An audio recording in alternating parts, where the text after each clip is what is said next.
Il Tribunale di Agrigento ha avviato una nuova inchiesta per truffa e peculato che ha portato alla notifica di 6 avvisi di garanzia. Il procuratore della Repubblica di Agrigento, Giovanni Di Leo, e il pubblico ministero Elettra Consoli hanno contestato tra le accuse anche quella di finanziamento illecito ai partiti.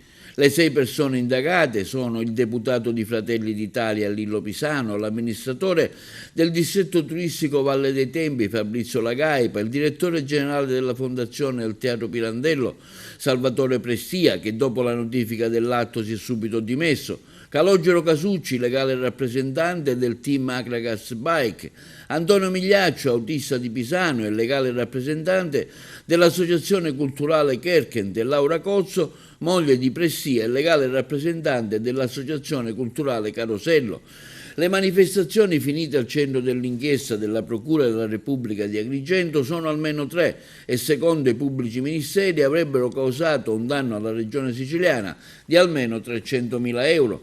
Gli eventi sono legati alle iniziative del Natale del 2022, denominati Xena Acragantos Natale, Destinazione Agrigento e Destinazione Agrigento Costa del Mito.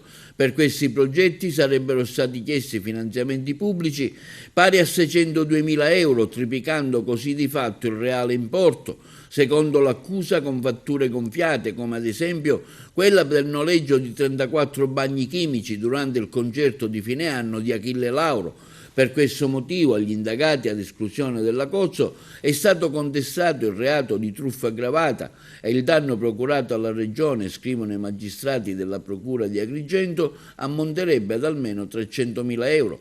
Altra accusa mossa è quella di peculato relativa ai soldi pubblici dei finanziamenti della Regione e del Comune di Agrigento. Per gli eventi culturali sarebbero stati gestiti in maniera personale e privata, sarebbero state create delle associazioni culturali intestate dei prestanomi, ma di fatto riconducibile al direttore generale della Fondazione Pirandello, per poi effettuare prelievi di denaro in contante. Al deputato Pisano, ma anche al direttore generale Prestia e alla moglie di quest'ultimo, titolare dell'associazione culturale, viene anche contestato il reato di finanziamento illecito ai partiti. Secondo i pubblici ministeri di Agrigento, infatti, Prestia e la moglie avrebbero corrisposto a Pisano 30.000 euro usando la causale prestito personale.